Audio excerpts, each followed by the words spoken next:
How's it going, everyone? Ladies and gentlemen, boys and girls, as I, your host, Lateral, aka Lateral FF on the Twitter. It's been an interesting week. We're still recovering from, of course, the Julio Jones news. Whether you are team, he's a Hall of Famer. So, wow, there's going to be a Hall of Famer lining up with AJ Brown on the Tennessee Titans. This is amazing. Two team, it says he's 32 on his driver's license, so he's not going to be worth anything. It was certainly a interesting week for fantasy Twitter and all the conversations going there. I would say little less interesting, but still pretty hot was the Terry McLaurin talk. You know, we were wondering, like, is he a wide receiver one? Is he a fringe wide receiver one? Is he a high-end wide receiver two? Basically, like, in a range of 5 spots, which one of the 5 spots is he? And I will, like, murder you if you disagree with which one I have. You know, the norm. Nothing crazy out there. I will say it's definitely interesting to see Ryan Fitzpatrick in that Washington football team jersey, knowing that a guy who has basically been a journeyman his entire career is going to be by far and away the best quarterback that Terry McLaurin has had to play with in his brief career. It's definitely going to be interesting to see what that team does. They could be anything from a huge disappointment to a dark horse Super Bowl contender, and I'm very much here for it. Something that people very much weren't here for, though, was definitely Todd Gurley. It seems he cannot find a landing spot to save his life, despite the fact that he was like one of the best running backs in the league, like maybe 3 years ago. Just like there's no he like it seems that he can't get a team he can't pay a team to get on a roster. It's completely shocking. But on the other hand, it's like, well, yeah, he's an arthritic 26-year-old running back. He's a running back who can't run. Where is he going to go? It seems like Detroit, maybe not the answer. It seems like Ballmer just wants to scare every fantasy player on the face of the planet, going like, hey, you thought this was going to be the year for J.K. Dobbins? Well, what if we bring in Todd Gurley to replace Mark Ingram? We'll still be a 3-headed monster. So I don't know. Very interesting to see how that's all going to shake out, especially as OTAs continue, as mini camps go on. It's full, like, the busy season is coming here. I am so excited. Just like I'm excited for our next guest, Brandon. Hey, Brandon, what is going on, man? How's it going? It's good. I just bought some new glasses, so getting ready for the show. So I'm excited to be on. Awesome, man. Well, I'm excited to have you. So you correct me if I'm wrong on any of this, but so you're the lead Devi guy at the League Winners, which is at FF League Winners on the Twitter, for those of you who are wondering. And you are also a contributor for IDP, the IDP guys, and EDF Sports. And then you do some video content for the Fantasy Authority as well. So you're out here doing a lot, man. Yeah, I'm trying. So for the Fantasy Authority, I just have one video out. I just joined them. I think it was either last week or the week before. So I've been with the League Winners the longest. So done a lot of rookie profiles and going to start getting more into the Devi stuff now. Kind of took a couple weeks off after the draft to kind of refresh and everything after all of that. So yeah, I definitely get that. Everyone needs that break. And everyone needs that beer. Oh, sweet Jesus. No, I mean, like, I took a week off from Twitter recently and just a week off from content creation. And I have to say it was like refreshing. I love my Twitter fam. I love getting to talk with all the people out there. Not checking my phone constantly for a week was like definitely a nice break to have. But let's go back to possibly the time before being on Twitter constantly. How did you get started playing fantasy sports? So, yeah, I've been playing fantasy sports since I was about a sophomore in high school. Just, with a bunch of buddies. Early on it was we all got together, and then, when everyone got busy, we did everything online. for the first, about like 10 years, I was playing fantasy, only 1 or 2 leagues. And then I slowly became, a fantasy degenerate and just adding more leagues, getting into Dynasty.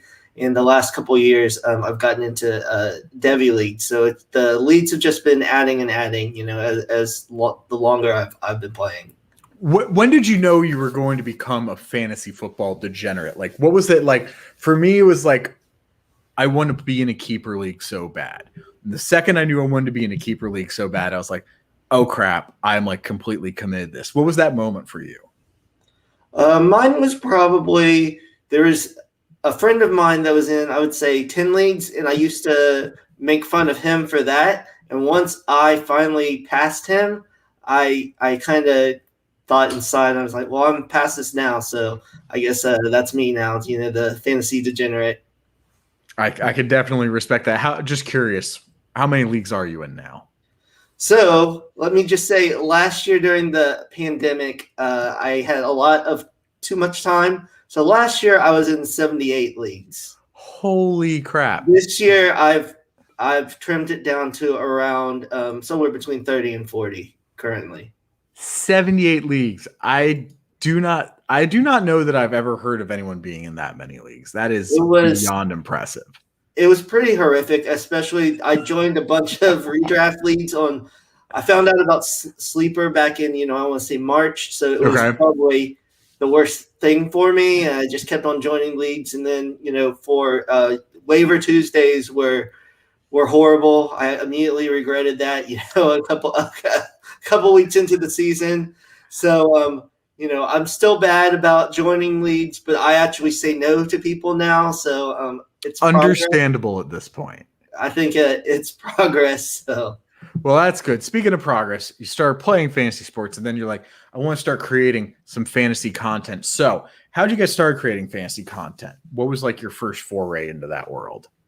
Sure. So I've always, kind of just given my opinion with friends and, everything like that. And I started getting to Twitter more, I think, right when I started getting into Sleeper last year.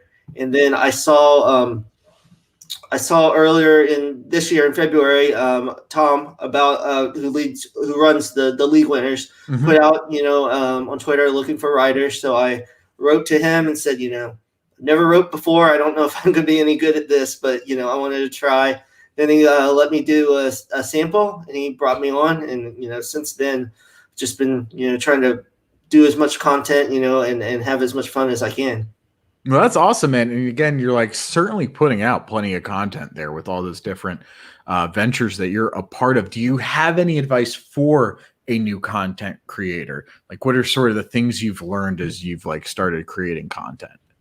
Sure. I think at the beginning I was big on trying to get more people to, the views and responses on my content. But then I kind of realized, even if there's just a few people that, look at it and it's something I enjoy, then I would rather do that than write about something I don't enjoy that a lot of people will necessarily read. So I think just writing or, doing videos or any pods about topics that you really enjoy, that you're really interested and passionate about is the best thing. I would have to agree. That makes a lot of sense. We've heard other guests come on and say essentially the same thing, where it's like, if you are doing this and you're not enjoying it, you're not going to ultimately be good enough at it. Like, you could be really talented. You could know how to write really well.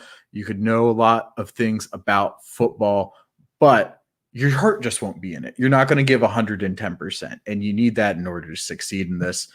I could not agree more. So let's get into Devi. I think you're the first Devi guest we've had on, or at least the first one that like really explicitly does stuff within that area of fantasy. So for me, a Devi dummy, as it were, what is a Devi league? What is Devi fantasy football?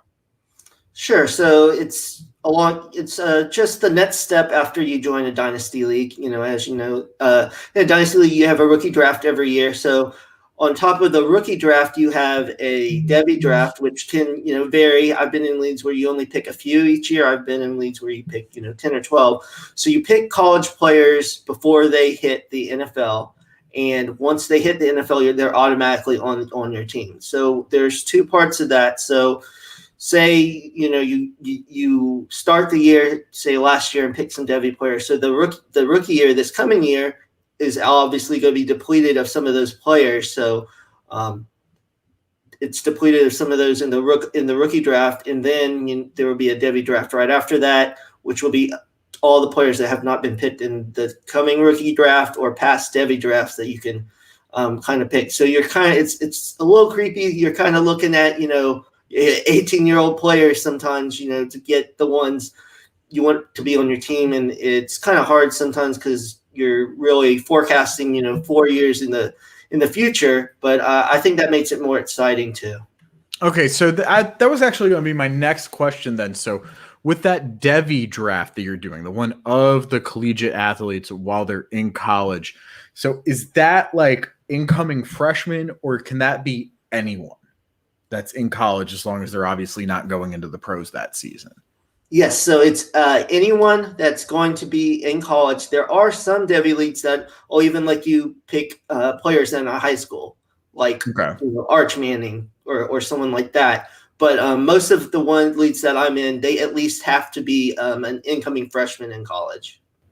Okay, but so let's say, for example, Devonta Smith. No one had picked him in my Devi league when he was an incoming freshman. The following year's Devi draft, am I able to draft him because nobody picked him up? Like, would he enter the draft pool for that? Or is it strictly going to be your incoming freshman each year?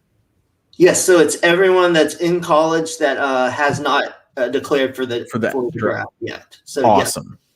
Okay, that is literally exactly what I wanted to know there. So what do you find, obviously, besides you're scouting some guys earlier on in their career, what other differences are there from Dynasty? Is that pretty much all there is to it, or are there some other nuances as well?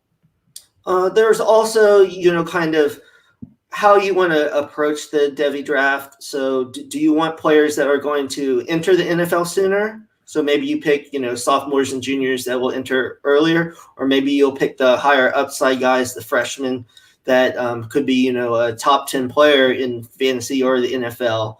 And also, it's another part of the trading aspect. And obviously the rookie draft doesn't carry as much weight since there's the Devi draft also. So there's another component of trading and kind of strategy of how you build your team. So that, I just like you're really like an NFL GM, and everyone's played Madden and want to create their own team. So it's like an extra part of that in fantasy. Interesting. Okay. And so then when you're analyzing these players, how do you weigh their film versus their stats? Just in general, but I'm actually kind of curious with the incoming freshmen and the younger college guys, because I'd imagine the high school film, the high school stats, it's maybe a little more difficult to find, or at least find quality.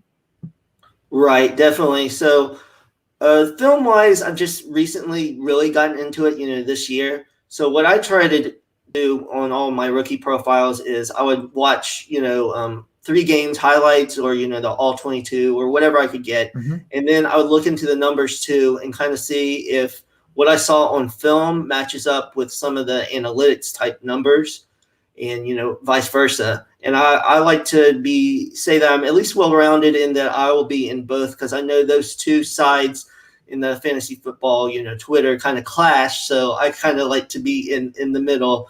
And, high school tapes, that's something I still struggle with, and that I'm not nearly as versed as other people in the community, because a lot of the films look the same. A lot of the films don't look good. It's a grainy highlight reel from some Friday Night Lights. Right. And a lot of times I don't know, is this guy just faster than everyone else? Is he, are these other players good? Yeah, it's hard. Sometimes you can look up, wherever that region is, how good the high school football is, but you really don't know, how good they are. So it all comes, with opinions, and then you just have to wait to see if they can do something on the field. No, that does make a lot of sense. I know, I think for me, the comparison that always comes to mind, not NFL, but NBA, Giannis Antetokounmpo, he's coming from Greece. He's playing in these gyms in Europe, and everyone's looking at his film. And it's this is like some grainy film from some Greek YMCA. I don't know if this guy's good or not, which is part of why he drops. And then it like turns out, oh yeah, like, you know, unless he's playing the Brooklyn Nets, he's pretty good. Sorry, I did not mean to take a shot at any Milwaukee Bucks fans out there listening to us. Okay, so is there anyone to you where you were really glad you weighed the film and the stats together when analyzing a guy? Maybe someone whose stats like weren't that exciting, but then you saw his film and you're like, you know what, I still got to bet on this guy, or vice versa, where it was like the film was really exciting, but like you thought maybe the stats weren't, you know. So one player, he had one great year, is Rondale Moore. Okay. Well, I remember back when he was a freshman. I'm actually a Michigan fan, so you know I'm used to misery. So and I watched him, and you know when Purdue beat Ohio State, I was a fan back then. And then you know he had some injuries, and then you know a lot of people were talking about his size, so people were down on him. So I thought, let me look at this, you know, tape because the analytics guys love him. So let me see, you know, if I still like him. And I was like, I still really love him, even though he's, you know, he's going to be one of the shortest receivers, you know, to come into the NFL. So that really, and that made me, you know, even like him more, you know, writing up that piece. So that's definitely one player. Okay, well, that's a good one too, because you know people still doing their rookie drafts right now. People keeping an eye out for the 2021 redraft season as well. Just curious on Rondale Moore, do you expect him to be impactful enough to be fantasy relevant for redraft leagues in 2021? I do. I wouldn't draft him as high as I would in a dynasty format, because there is some concerns how Cliff, you know, uses people in that offense. But I think, you know, he's definitely still going to be a good player to, you know, be maybe a wide receiver 3 or flex this year. I think he can do better, but that's kind of the floor, I think. And then moving forward in Dynasty, I would be a lot more interested in him. Gotcha. So a little bit concerns about the scheme, a little bit of concerns about, you know, it being the rookie year, you know, maybe he doesn't quite break out NFL wise this year, but for Dynasty, you're definitely still very excited about the guy. Yes, very excited. I think he'll be able to do a lot of things on the field. Awesome. Oh, we talked about it a little. Trading, you know, obviously becomes even more important in these Devi leagues where it's like I'm trading for a fantasy asset for a player that like may take 5 years to finally become relevant within my roster. So how do you approach trade values and trading when you're in a Devi league? Sure. So I actually had a trade earlier. We did a Devi draft in January. It was a startup. So I actually got Kyle Pitts. I knew how good Kyle Pitts was, but the hype hadn't hit what it has now. So and I actually this league was a 2 tight end league, but I'm not used to 2 tight end leagues. So during the draft, I totally forgot. It totally passed me by. So I was, you know, rolling with tight ends like OJ Howard and Anthony Furtzer, and you know he's been a big name lately. So that is a brutal one to have to rely on right now too with that Julio Jones signing. Yes, definitely. So I ended up trading Kyle Pitts and Josh Allen to get Lamar Jackson, Irv Smith, and Garrett Wilson, who's a Devi player, you know, at Ohio State, as a wide receiver. So kind of it hurt to get rid of Pitts, and I'm hoping I don't regret that. But that's kind of, you know, some of the Devi kind of aspects. Kyle Pitts, you know, is an incoming player, going to play right away. Garrett Wilson, you know, has another year, but he sounds like he's going to be a top 5 receiver. And then you have those other NFL pieces. Gotcha. Well, let's see what our next guest has to say about Kyle Pitts. We got Brian Craighead from Fantasy Affair. Brian, what's going on? Oh, not much, Malcolm. I appreciate you having me. So real quick, you know, we're going to hit you with a hard-hitting question here. Kyle Pitts, good at football? Discuss. Oh, he's very good at football. And with Jones going to the Titans, I anticipate obviously much more targets. So kind of bottom for a redraft. You got to look at him in the top 5 of tight ends. So Yeah, we were discussing it actually. We had our debut The Lateral show, our debut flagship podcast with me and Herms over at The Lateral. We were talking about Kyle Pitts, and for me, I was just like, I don't know if the Julio trade bumps him up that much because I already had him around tight end 5 anyway. Like, what am I going to do? Bump him into tight end 4? It's like I just can't quite see it. So I think he will be very good this year. I totally agree with you, obviously. And I think I agree with you that it's like you're going to have to rate him somewhere between like tight end 6 to tight end 4. And it's going to be very interesting to see, especially in redraft, how many people are willing to pay the price to get him at the ADP where he's going. Well, that's the big thing is the value. I mean, with his name out there and with it Jones signing, his value may be more than his production. It's hard to say. It's entirely possible.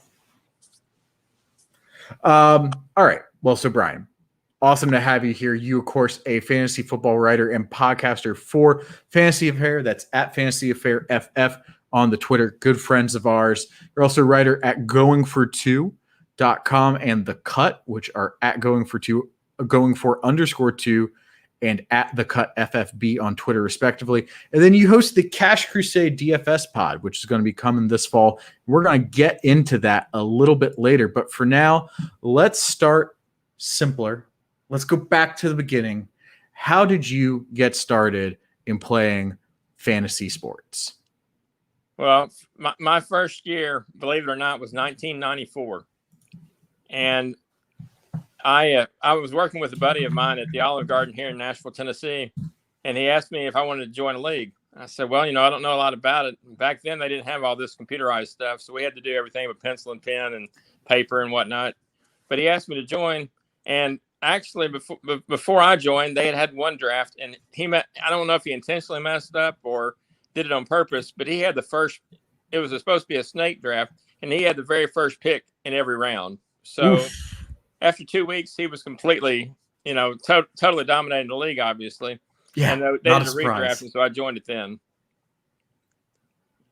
That's crazy. That is not a small mistake to make. Just like going like, I'm going to give myself the best player every round.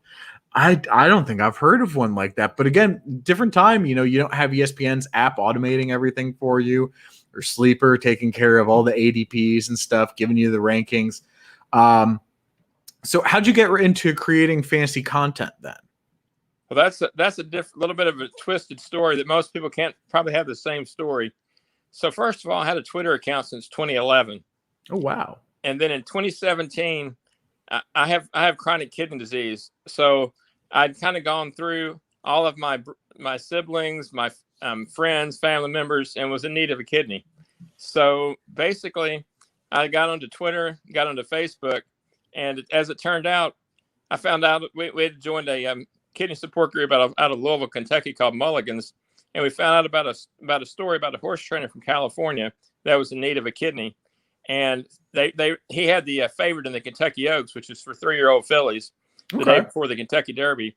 And they posted a story about him. And this lady from Arizona came forward to be his living donor. Well, so we were using the social media platform, and I found out this story, and so I started to see if both the donor and recipient were on Facebook. So I sent messages to both of them, and from that, I actually got a hold of a lady. We did our very first podcast here in Nashville, Tennessee, with a local nonprofit organization called Beautiful Strength, and that was our very first podcast. And after the podcast, a lady that was actually friends of the previous donor reached out to my wife, Sarah, and said, you don't know me. I don't know if I'm your blood type, but I'd love to be with you the rest of the way. And so she went up doing all the testing, flew to Nashville. As it turned out, she was a blood type match, and we had kidney transplant on August the 11th. So, wow.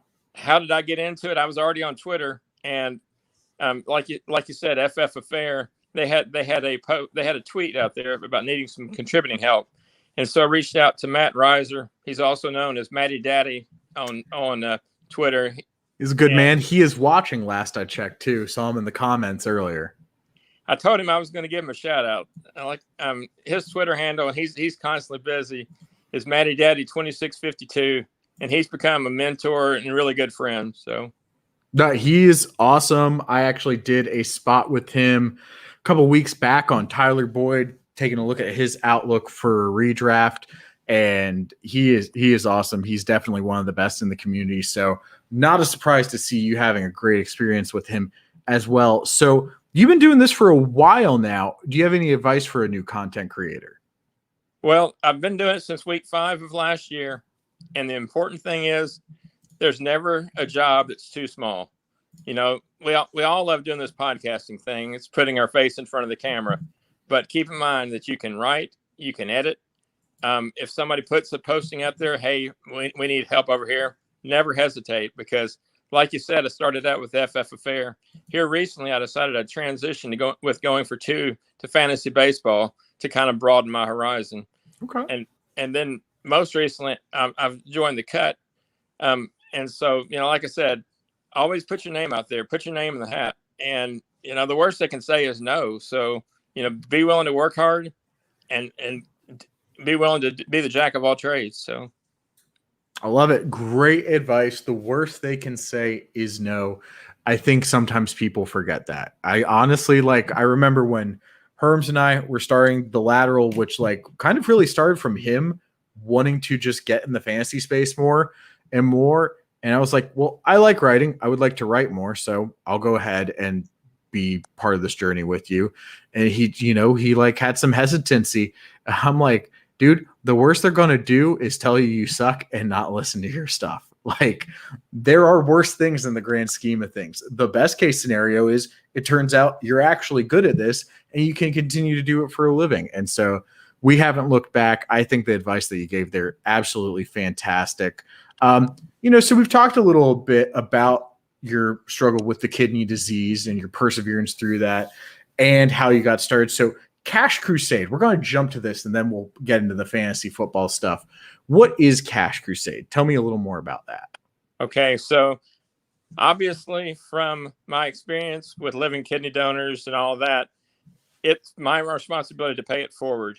So from, I think it was around week 10 of last year, Eric Burkholder, another one of the Fantasy Affair members, he and I were basically co-hosts, and it's a DFS-based podcast, which the first 5 or 10 minutes we talk about the need for living donors. My wife just had a double mastectomy on March the 8th, so that's going to be part of it. It's basically, hey, you're human. Please come tell your story. There's some people that are hesitant to tell their story, but it's basically a platform for those that are having a little bit more difficult issues. And, we all love fantasy football, but let's face it, it's not life or death. So it's true. That is certainly true. I think it does mean a lot that you're so willing to come forward, tell your story, be a bit of a beacon for people who are going through similar struggles, whether the exact same thing where they're suffering through, the breast cancer in your wife's case or kidney disease in your case, or just something of a similar magnitude that's in a totally different way. I know, I see on fantasy Twitter a lot of talk about imposter syndrome, about struggles with mental health. And I think, doing things like this Cash Crusade and paying it forward and being a voice that's I've got you, I'm here for you. You should feel like this is a safe space. Obviously, the more we get of that in fantasy Twitter and in Twitter in general and in the world in general, the better. So thank you so much for coming on and plugging that. I'm looking forward to seeing how it goes in the fall. But for now, we're going to transition into some fantasy talk. So waiver wires, big part of any fantasy player's season. You make that draft, you think it's perfect. Turns out, oh, maybe I missed some things. So first question I have for you is actually, how do you approach your waiver wire? How do you approach your waiver targets? What is your strategy in a given week towards how you are looking at ad drops? So my first strategy, like I said, I've been playing redraft for 27 years. So for me, we're talking more in regards to redraft. So most of my leagues are, 12 teams and up. So the thing that's really important is that you have to be a step ahead of everybody else, because in reality, if you're in a competitive league, a lot of the best players were drafted during the draft to begin with. And so you're looking at lesser players. So the first thing you have to do is keep really close attention to the news. whether your favorite platform be CBS, NBC Edge, Football Guys, whomever it is, pay attention to the practice reports. Maybe it's a little nick and injury that might create another opportunity. The other thing that's really important, like I said, stay ahead of the action. So look at those box scores each week. Say this young guy that may not be familiar to others got 8 or 10 carries. If you got a bench spot at the end of your bench that isn't producing, go ahead and take a chance on him. If it doesn't do any good, you can drop him back into the waiver wire in 3 or 4 weeks. But take a chance for especially getting rid of those guys that have been in the league 4 or 5 years and just simply aren't producing. Get rid of them. Try somebody else. Makes a lot of sense. So a trend I've actually kind of noticed in the fantasy space, I think something I'm going to really try this year is doing your waiver ads like a week in advance. Like if I'm in week 2, I'm going to start adding players and dropping players based on what I'm going to see in week 4. Have you done any of that? Have you had any experience with that? I'm curious as to your thoughts. Oh, that's I've had a ton of experience. They call me, I don't know if it's a good compliment or whatever, but it is what it is. They call me the waiver wire guru in the leagues that I've been in. And I've been in the same league for 17 years. And it's a competitive 12-team league, which I've been lucky enough to win 4 times. And a good friend of mine also won it 4. But you have to, like you said, you have to be a week ahead. Like I said, as soon as that news breaks, hey, this guy might be, minor injury or whatever. This guy got 8 or 10 carries and the proposed starter got, fewer carries or whatever. You got to start a week in advance. And don't be afraid to use a little of your fab, which, that's my preferred slate is going with the fab. But okay, so why do you prefer fab over waiver priority? To me, the waiver priority, a team can be like 0-1 or 0-2 and, may have the worst record in the league to start at the beginning of the season. But in reality, if you look at his roster, he's pretty strong. Maybe played a really competitive team, or maybe some guys were injured early on. And so to make the very first priority pick be with the worst records, really not fair, especially early in the season. And so that's my personal preference is fab. I think it's the fairest way. Yeah, I love the democratization of fab as well. We talked about a bit in the Lateral show that we dropped earlier today. But that is actually really interesting. I've never quite thought about it that way. It's like, yeah, you could have a team that had their one bad week in week 1, but like they've got a bunch of talent on their roster and they're just going to be able to get that additional piece right out the gate. Well, do you have any tips then for people who are new to fab? Because obviously waiver priority is kind of like where we all start out. Most of your first leagues, they're going to be a waiver priority league rather than a fab league. So do you have any tips for people who might be new to using fab? Yeah, I mean, first of all, you just got to kind of gauge the players that are out there on the roster. I mean, typically speaking, in most of the leagues that I'm in, running backs and quarterbacks are pretty well taken during the draft. So you're pretty much looking at wide receivers. So the important thing is to gauge, first of all, what your budget is. And, do some research online. There's a lot of good sites out there that kind of give you suggested fab. So, if you really, really like a player, don't hesitate. Go ahead and bid up a little bit. I mean, I'd rather bid up than be left a few dollars behind and lose out on a player that winds up being the absolute league winner. So don't be afraid to spend your fab, because in reality, if you spend your fab early, that's okay. Because like we just talked about, you should be a week ahead of everybody else on the waiver wire. So near the end of the season, you may not even need your fab if you're a week ahead of everybody. You should still know more than they do anyway. Yeah, no, I would agree with that. Like, we had Alvin Kamara being a waiver wire guy, a couple of years back in his rookie season. And if you had fab and you were like, I don't want to spend like a quarter of my fab on Alvin Kamara, then you would be like looking at yourself now. It's like, I can't believe I didn't spend all my fab on Alvin Kamara. Like, it's Alvin Kamara. So I definitely agree. I've heard strategies of take kind of either the amount of touches they had if they're running back, or their target share, their wide receiver, and then doubling it. And that should be the percentage of your fab that you're allocating to that player. Yeah, I think that's some great insight into waivers, into fab. Let's get your insight then into some news that we had this week. Get the breaking news drop in there, even though it's not so breaking anymore. Julio Jones got traded to the Titans, which I'm guessing with the Vandy grad handle there. You're probably excited about this news. Well, surprisingly, we all have favorite teams for different reasons. So I chose all of my favorite teams when I was 6 years old in 1974. Oh, yeah. So you're not going to be a Titans fan then. My team is not the Titans. It's actually the Steelers. So. Oh, okay. Interesting. What led you to choose the Steelers? Just they were good at the time? Well, see, that's the funny thing. So all three of my teams when I was 6 years old, the Reds in baseball, the Celtics in basketball, the Steelers in football, all of them won the championship that particular year. And I've not changed, even though each one of the teams, except, the Steelers really haven't had that many tough times, but the other two certainly have. I maintain them as my teams. And if they're out, like the Reds, if they're out by June, we'll just quit watching baseball this year. So. No, I mean, I'm a Niners fan living in DC, so I totally respect the, not necessarily going with the hometown pick, as long as, you still do root and support your team the best way possible. So what are your thoughts then on the Julio trade? How it impacts fantasy? I want to kind of get your instant reactions here.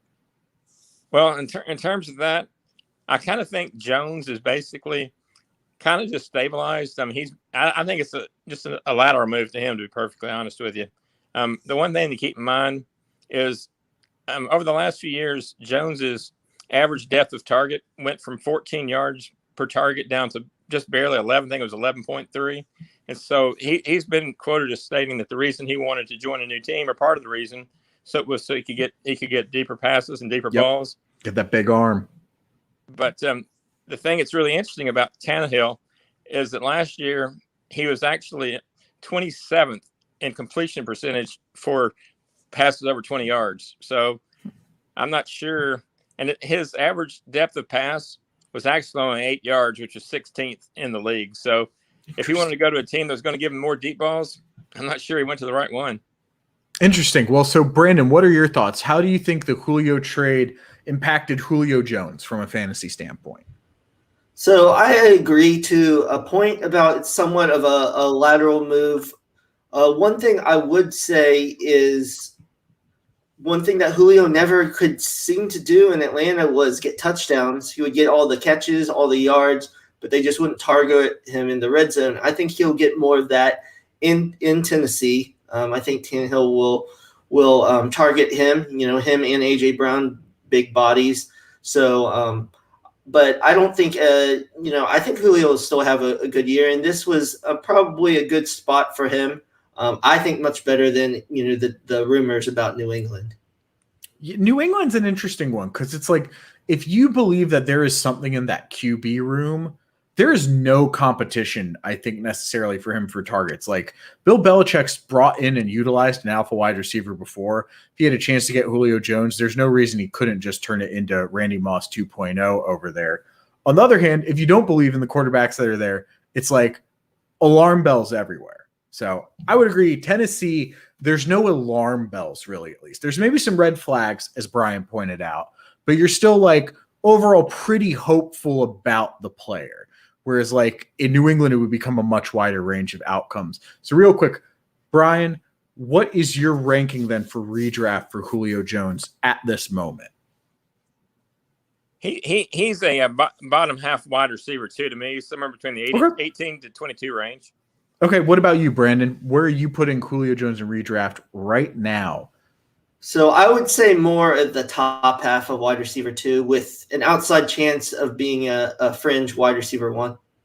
Okay. I'm sort of, I think, right in between you guys. I think chances at wide receiver 1 are pretty low, but not impossible.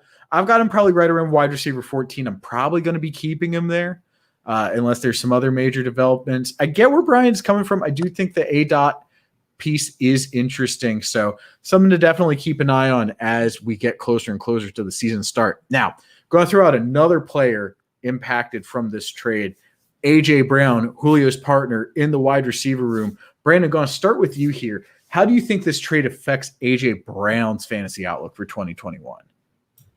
So I don't think it really wherever you had A.J. Brown before this trade, I don't think it's going to affect it that much. I think he's, a top 5 receiver coming into the year. And I think just because there's not many other target options, even though they have a lower passing volume, A.J. Brown was going to get an uptick in targets. And I think Julio can still get, over 100 targets also. So I still consider A.J. Brown, a very solid wide receiver 1 for 2021. What about you, Brian? You agree wide receiver 1 year for A.J. Brown? Yeah, he's definitely a wide receiver 1. The one thing I was a little surprised in researching today, not that he's moved much, but his ADP overall has gone from 16 down to 19. I was a little surprised by any move at all. He deserves to be where he was beforehand, and I think it'll open up a few more passing lanes for him, having Jones beside him, to be honest. I would agree, and I got to say, we saw A.J. Brown be a top 12 wide receiver, I think, last year. I think it was around wide receiver 12 and then wide receiver 6, I think, in points per game. He was doing it with 106 targets, which is kind of remarkable when you get into it. So I would agree with you guys. I think it takes away some competition. And as far as defense goes, not everyone can just glob on to A.J. Brown. I think that overall, I wouldn't change much either. Definitely agree with you guys. Now, another one who's going to see a little less focus from defenses is Derrick Henry. So, Brian, did the fact that Derrick Henry is not going to be able to see 8 guys every play in those stacked boxes change your opinion on his fantasy outlook for 2021? It's hard for me to imagine Derrick Henry being much better than he's been the last 2 years, but I mean, certainly, if anything, he gets a slight uptick. But like I said, his statistics have just been off the charts anyway. So, for him to be expected to produce that much more, that's hard to see. But one thing to keep in mind, the last 2 years with A.J. Brown, he had a 5.1 yards per carry and 5.4 yards per carry, which is his best 2 of his career. So adding an extra receiver, pretty much you can expect the same, if not a little more. But like I said, it's hard to amass much more than what he's already done. Yeah, man, that's just something to think about. Brandon, what about you? What are you thinking for Derrick Henry in 2021? Did this change your outlook on him at all? For 2021, obviously the big thing with Derrick Henry is when he's going to have that drop off, but I don't think it's going to be this coming year. And I think this does help him, maybe up a couple spots. I think that will spread out the defense more. Maybe he can get longer runs. And also in the red zone, if you have Julio and A.J. Brown, on both sides, then that's going to open it up. And, he's a bulldozer, getting into the end zone. He might even get more touchdowns this year. So I think he's in a good spot to do even better than he has the last couple of years. I like it. I like it a lot. So we're going to transition to the Falcons here. We already talked about Kyle Pitts and his potential in 2021, but a guy we haven't talked about yet that definitely in redraft more so than dynasty could make a real impact on rosters is Mike Davis. So, Brandon, I'm going to start with you here. How does this trade impact how you're viewing Mike Davis in 2021? So I really don't know what to think about Mike Davis because he's really the only running back there. They got, a couple undrafted guys, which I was surprised they didn't draft someone higher. He was a good fill-in last year. I just still don't consider him, a workhorse back and everything. But it's going to be interesting because they ran the ball. The head coach ran the ball in Tennessee. And is he going to do the same thing since he doesn't have a player like Derrick Henry? I don't really think that Julio moving changes that much for me for Mike Davis. Because I still think they're going to have to throw the ball quite a bit. Okay, where do you have Mike Davis currently ranked? He's a running back too. I'm still working through some rankings, so I would say between 15 and 20. Okay, basically. wow. I think that's actually one of the more bullish projections I've heard, but not unreasonable if Arthur Smith does give him that insane workload that we've seen people like Henry get in the past. Brian, what about you? Your outlook changing on Mike Davis at all now that there's just a little less available in terms of the receiver group? It doesn't really change that much. I mean, he'll get more volume, but the problem with both him and the Falcons last year is they were very inefficient. The Falcons actually only had a yards per carry of 3.7, and they didn't make any changes along the offensive line to speak of. And Davis was actually less than 4 yards per carry with the Carolina line too. So I could see in a PPR league where perhaps get more opportunities just simply because there's not that much around him. But they're both going to have to be a little bit more efficient, both him and the team. Well, that's bad news because his career efficiency is 3.7 yards per carry. So if he's fitting perfectly with that Atlanta offense, that's definitely something to keep in mind. Where do you currently have him ranked? Honestly, he's outside of my top 24. I'm putting him in somewhere around the 27 to 30. But just just like we all know, there can be opportunities with flex. It's not like he's completely useless, but I just don't anticipate an RB2 from him. I mean, that's just me. Okay, fair enough. All right. Well, so we've talked about a bunch of people that maybe the trade didn't impact that much. Brian, I'm going to start with you. Who do you think this trade impacted the most from a fantasy perspective, whether it's a positive shift or a negative shift? Who was the biggest mover because of this trade for you?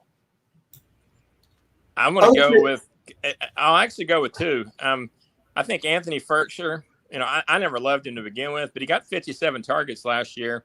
And a tight end like him, you have to score touchdowns. He only scored one across all those targets. So he's definitely a loser in the overall trade.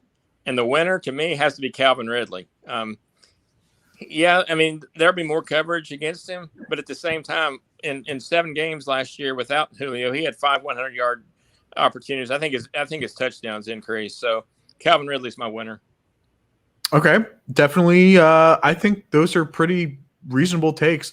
Brandon, what do you got? I know you're like right there ready to go with it.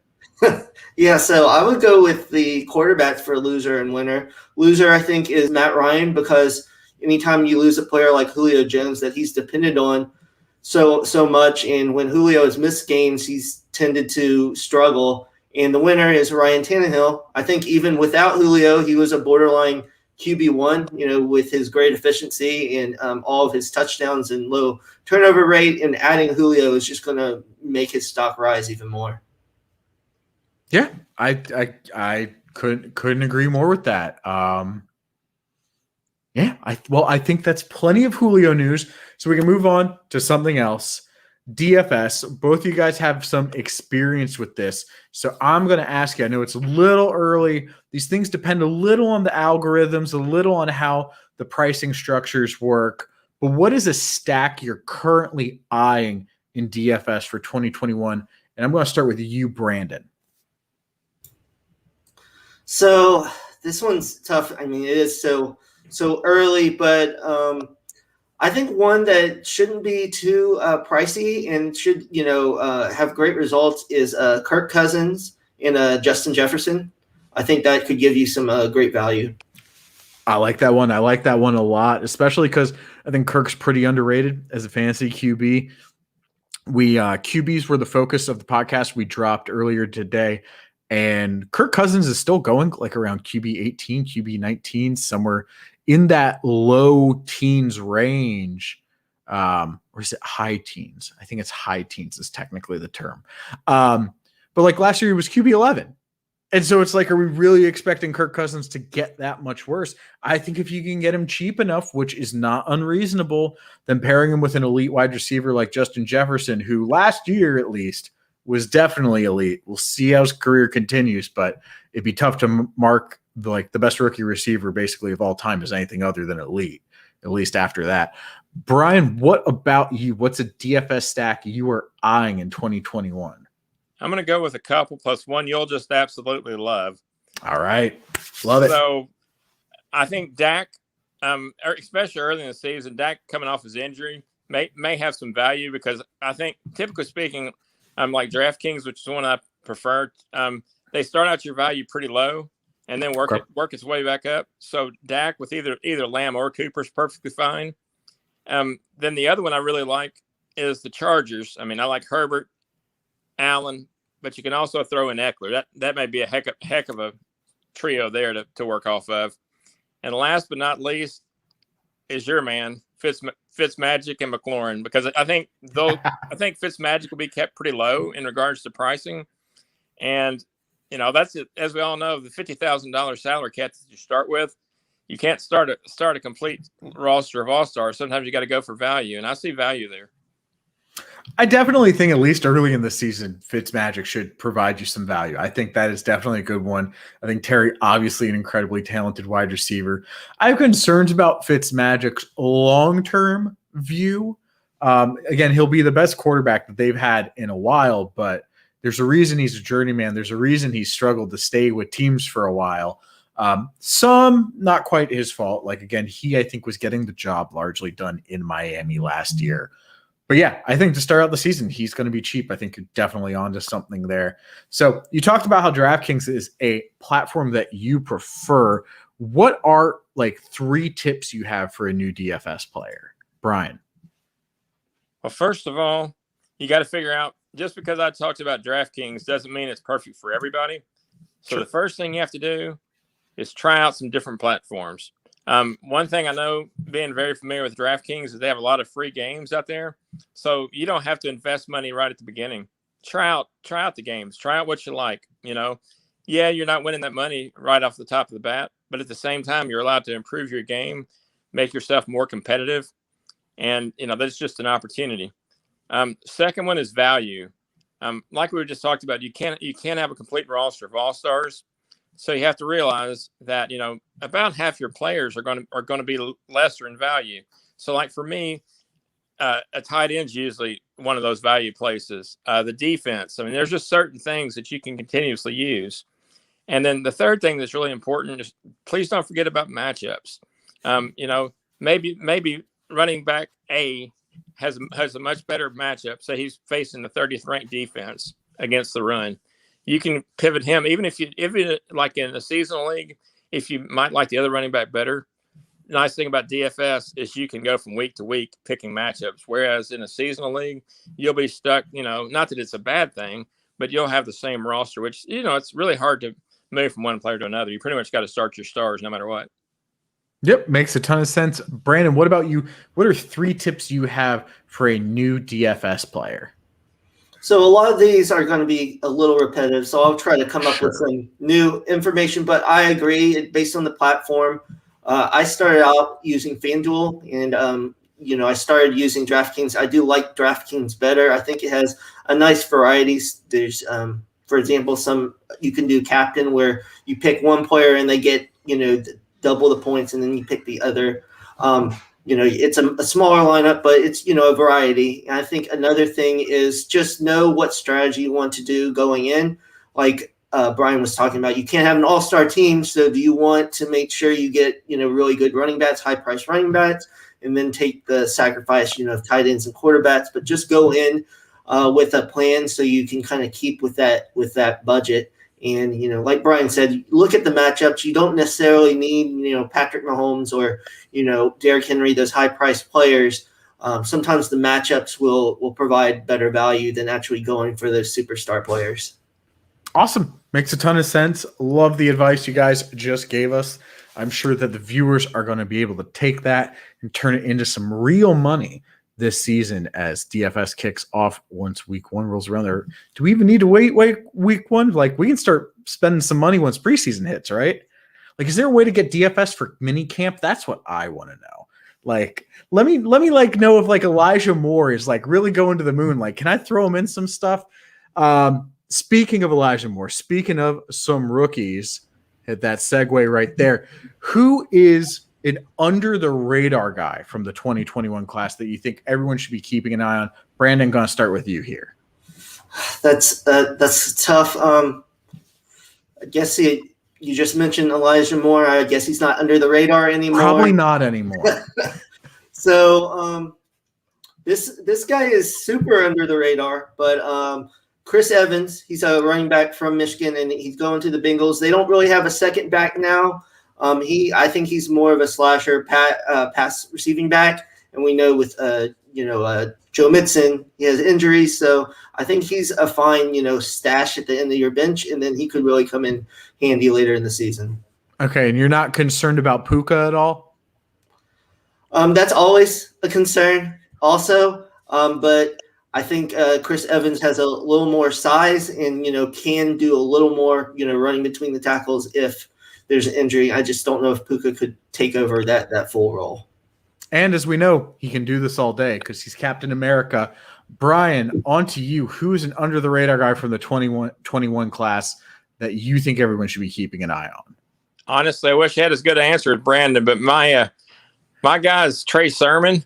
Okay. I tried to pick somebody outside of the top 10 at least, and Sermon's got a real opportunity there in San Francisco, thanks to Jeff Wilson's 4 to 6 month injury. Basically, I mean, I know Gallman's there and Mostert's there, but I think Sermon's going to get the real opportunity. And right now his ADP and redraft is 126 overall. So, I think there's value there for sure.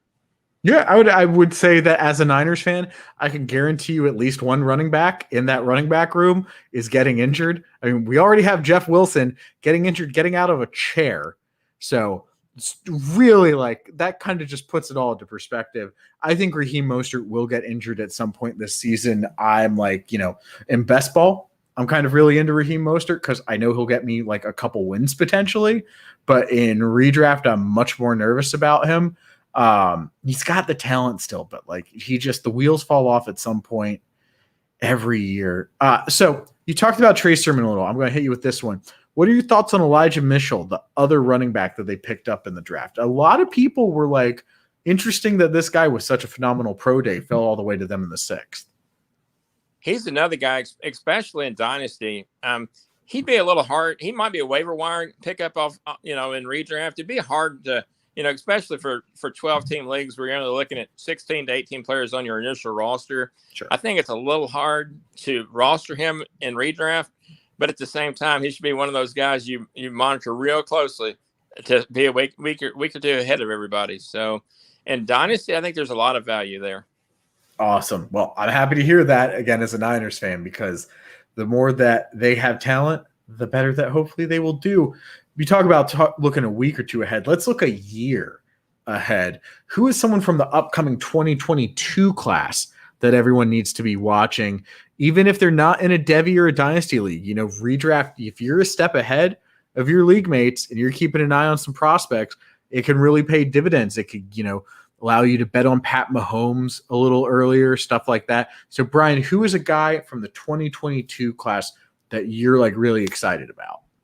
So first of all, I got really juiced up when Brandon was talking about Devi because I joined my first league this year, and I didn't know much about it, but I thought one thing about it that the FF Affair does we're a dynasty based platform, Mm-hmm. so I thought to myself, I've done all this DFS, I've done redraft, all that. I needed to get more aware of what was going on, so I joined Devi as well. So my guy, a little off the radar based on my draft, Malik Willis. Okay, look, let's elaborate a little. Why should I be paying attention to Malik Willis? Well, Malik Willis last year for Liberty, he had over 2,000 passing yards. He also had almost 1,000 rushing yards, and combined, he had 34 touchdowns, 14 of those rushing. And the one thing about the quarterback situation in the NFL these days is it seems to be a run-pass oriented situation. I mean, like Josh Allen, a lot of your top quarterbacks, they put that element of running in there. So the one thing they say about Willis, it's a little disfavorable right now, is he's got fumbling issues, and of course his level of competition hasn't been the absolute best. But he could actually be the next Trey Lance going into next year's draft. It's a name that's out of left field, but I actually got him as the 8th quarterback off the board in Devi. So, okay, well, I gotta say, bookmarking Malik Willis now, definitely someone that as soon as we hop off of this, I am going to start reading up on. Absolutely great name to throw out there. Brandon, what about you? Who is a 2022 guy that everyone needs to be keeping an eye on? So I'm going to pick another quarterback. Carson Strong from Nevada.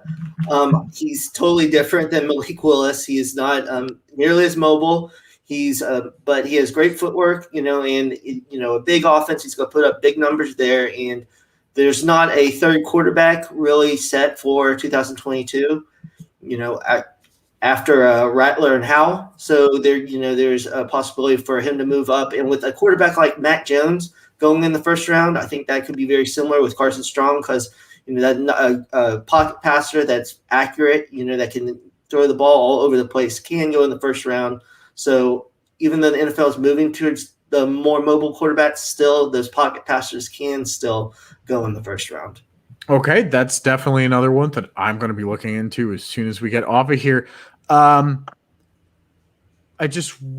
one thing I'm curious, so like is there a chance that Carson Strong maybe will end up being a better NFL quarterback than a fantasy quarterback then, with the little lack of mobility that you're talking about there?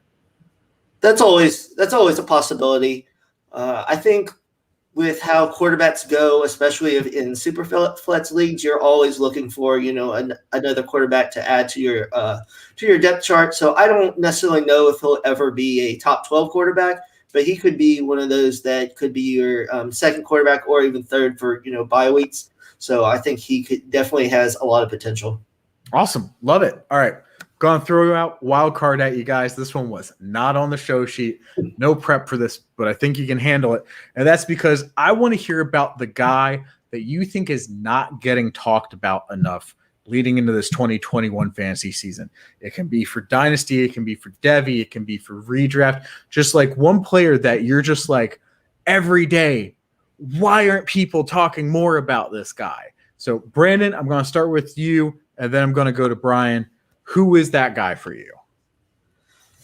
So this is mostly on value. I've gotten in a lot of heated debates on Twitter ever since the draft about James Robinson. Everyone thinks, with the pick of Travis Etienne, but I think Robinson is still going to have a solid role. And where he's going in drafts now, I think he's a solid value. And I think both of those running backs in Jacksonville are going to be running back twos in 2021. And he's going to have more of the running and, probably the goal line work. But I think he's a great value that, people are dropping too far. I got to tell you, I love it. I love it a lot. I just got rid of James Robinson in the league, and I felt like a little bad about it. But it was part of a trade to get Nick Chubb and Julio Jones. So admittedly, I got over it pretty fast. But I do agree that I think he has value. I think a lot of people are going to be sleeping on him. There is a best case scenario out there where he is the Mark Ingram to Etienne's Alvin Kamara from that year that the Saints had. I maybe try and let him fall a little. You don't reach on him. But there's definitely something still in the tank for J-Rob this year. I agree with you 100%. Brian, who is the guy for you that you're just like, why are people not talking about this person? So this is more from a dynasty perspective. Sure.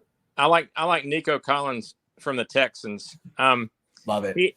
He had to sit out last year in regards to COVID, but Brandon Cooks isn't going to stay with the Texans forever. Not sure what the quarterback's room is going to look like, but I got a funny feeling they'll find an answer there.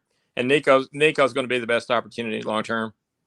Yeah, I love that a lot. I just had my first rookie draft ever because I'm more of a redraft guy. I'm starting to get into the dynasty world. Had my first rookie draft ever. Came out with Amon-Ra, who's like my guy, the sun god. I am so hyped for Amon-Ra St. Brown. But then Nico Collins as well, came out with him, and I felt very good about what I had done from a wide receiver perspective. I think Nico is relevant in redraft as well. He is someone that I will be eyeing, with wide receiver 4 potential, I think. There's no reason he can't be the wide receiver 2 on that roster. There just isn't. And, even with Deshaun Watson potentially gone, he's got enough talent that whoever's throwing the ball should be able to find him. So I think that is a great pick. And you guys have been great guests. We've come to the end of our hour-ish. We're at an hour and 3 right now. So it's just perfect timing. Thank you guys so much for coming on. It has been an absolute blast. Brandon, I'm going to start with you. Please plug what you got coming up. And again, thank you so much for coming on, man. Yes, thank you for having me. It's been a blast, and it's great to meet Brian. And so a couple of things are coming up for IDP guys. I have an article about, kind of looking at Baker Mayfield going forward. And then also for the Fantasy Authority, I'm going to go into projecting the Jags offense this coming year because there's a lot of speculation on what's going to happen. And then Devi wise for the league winners, I'm going to be doing a comparison on David Bell out of Purdue and Treylon Burks out of Arkansas. They're going to be 2 of the big receivers coming out in, next year. I gotta say, I'm really excited to see what you got about Baker Mayfield because I have been looking at some stuff, and I talk about this in the podcast we just dropped. Baker Mayfield could be someone that breaks out a little, I think, in year 2 of the Stefanski offense. So I'll be curious to see what you have to say. I'm genuinely looking forward to reading that now. Brian, thank you so much for coming on. I'm sure you're going to be plugging something that I'm genuinely looking forward to reading as well. So why don't you go ahead, tell the good people what you got coming up. Malcolm, thanks so much for having me on. I've got a ton going on personally. Today I found out that I'm going to have an opportunity to stretch my legs with RotoViz as well. Awesome. So I'm going to be exceedingly busy. First thing I'd like to plug is don't forget about the expo. Off the top of my head, it's in Canton, Ohio for sure. But off the top of my head, I'm thinking August 13th. It's middle of August, right there on a Sunday. I think it is August 13th because I think I took off work for August 12th because the Lateral will be at Canton. We are Hall of Fame bound people. There will be more on that as we get closer, but it's going to be fun. And FF Affair is going to be hosting the pre-party there on the expo's on Sunday. FF Affair is doing the pre-party on Saturday night, so definitely come on out and enjoy that. Like you said, I'll be doing a ton of writing. Like I've got FF Affair going for 2, The Cut, and now RotoViz has given me an opportunity. So I'm going to be writing for multiple sites. And then anybody that wants to read my work, I'm at Vandygrad92 on Twitter. So just keep that information on mind. And one last thing, we were talking about, an opportunity to play something on DraftKings. Don't forget there's baseball. I'm writing that, so follow that content. But then on top of that, a shout out to Madden Sims. It's not real football, but it's actually pretty fun. So don't forget about that. I love it. I love it a lot. Thank you guys so much for coming on again. Of course, I am your host, McLateral, aka McLateral FF on the Twitter. You can find me there. You can find our work at thelateralff.com. You can also find us at Twitter at thelateralff. We just dropped a debut episode of our brand new podcast called The Lateral Show. It's me and Herms. We're talking about the latest news in a given week. We're also talking about the concepts that allow us to play this game, to get better at it. So this week we looked at what makes a good fantasy QB. And we talk about that for quite some time. I definitely recommend that you go Spotify, Google Podcasts. We're working on getting to the Apple Podcast, but we haven't gotten that yet. But you can find the links to it from our Twitter bio. So go there, check it out. We had a blast with it. And I think we'll hopefully have some written content and some rankings coming out in the near future. They're certainly in the works. But right now we have focused a little more on our AV stuff. And that podcast will be dropping weekly on Wednesdays. We just happened to drop it on a Thursday this week because we recorded the first version of it on Tuesday and the audio was trash. So we literally had to scrap it completely and then re-record last night. But I think we've got that fixed now. So next week, look for it during Wednesday, probably around noon Eastern time. And for that, I think that's everything. I think I'm signing off. So for all of us here, thank you so much for watching, and we out.